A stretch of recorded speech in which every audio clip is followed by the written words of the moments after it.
साथियों, आज सुबह हरदीप पुरी जी ने एक ट्वीट किया और एहसान जताया हम सब पर कि साहब पेट्रोल और डीजल पर से एक्साइज ड्यूटी 10 रुपए कम कर दी गई। पढ़ने से ऐसा लगता है कि हमें और आपको राहत मिल गई, हम पेट्रोल भराने जाएंगे तो 10 रुपए सस्ता पेट्रोल मिलेगा। गलत।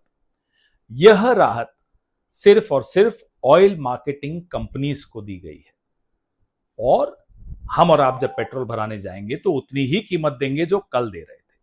आपको याद दिलाता हूं, जब मनमोहन सिंह जी की सरकार चुनाव हारी मई 2014 में, तब अंतर्राष्ट्रीय कीमत कच्चे तेल की $106.94 थी, लगभग $107 पर बैरल। पेट्रोल मिलता था 71 रुपीज 71 पैसा, डीजल मिलता था 56 रुपीज 71 पैसा। युद्ध से पहले, ठीक युद्ध से पहले अंतर्राष्ट्रीय कीमत थी $70 पर बैरल, अब है $93 पर बैरल। पेट्रोल आप कितना खर्च कर रहे हैं एक लीटर पे? 94-95 रुपीज। ये कीमतें क्यों बढ़ी? 60 रुपए में मिलना चाहिए जो पेट्रोल, उसके लिए आप 95 रुपए दे रहे हैं। क्यों? क्योंकि पिछले 11.5 सालों में सरकार ने 12 बार एक्साइज ड्यूटी बढ़ाई है। और अगर कैलकुलेट करें 11.5 सालों में प्रतिदिन सरकार ने 982 करोड़ इस एक्साइज ड्यूटी से कमाया है। राहत उपभोक्ता को न तब मिली न अब मिलेगी।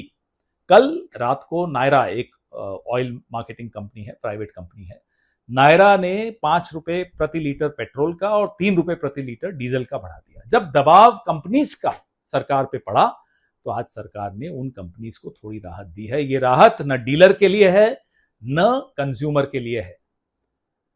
हरदीप पुरी जी की भाषा सुनिए। ट्वीट में कहते हैं कि भारत की जनता पर दबाव न पड़े इसलिए वो दबाव भारत की सरकार ले रही है। अरे साहब, ये सरकार और ये पैसा दोनों भारत की जनता का है, एप्स्टीन का नहीं है। तो ये एहसान लादने वाली भाषा कम से कम आप न बोलिए। आप भारत के मंत्री हैं, एप्स्टीन आइलैंड के मंत्री नहीं है।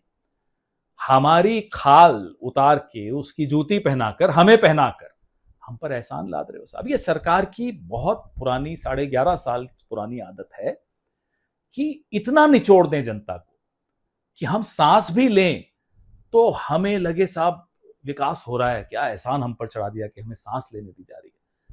आज जनता समझ चुकी है। प्रधानमंत्री 5 राज्यों में प्रचार करने नहीं जा पा रहे, उनको लोग नहीं बुला रहे, क्योंकि उनका चेहरा जब जनता देखती है तो petrol, diesel, LPG, compromise, operation Sindoor के सीज फायर, ट्रेड डील, ये सब याद आता है। एक फेल्ड फॉरेन पॉलिसी याद आती है, एलपीजी की कतारें दिखाई देती हैं। तो प्रधानमंत्री किस मुंह से जाएंगे प्रचार करने?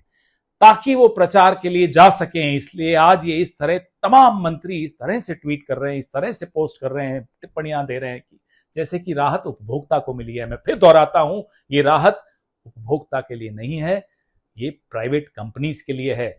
युद्ध से पहले रशिया से हम डिस्काउंटेड कीमतों पर तेल खरीद रहे थे, जब अमेरिका की अनुमति थी तेल खरीदने की। वो डिस्काउंट भी उस राहत को हमें नहीं दिया गया। वो राहत अंबानी जी के लिए थी, प्राइवेट कंपनीज के लिए थी, मेरे और आपके लिए नहीं थी। सरकार समझ ले कि अब आप हमें मूर्ख नहीं बना सकते। लोग समझ चुके हैं कि आप सिर्फ 2-3 लोगों के लिए काम करते हैं, बाकी 140 करोड़ जनता कतारों में खड़ी रहे, भुगते, जिए, मरे आपकी बला से। जय हिंद।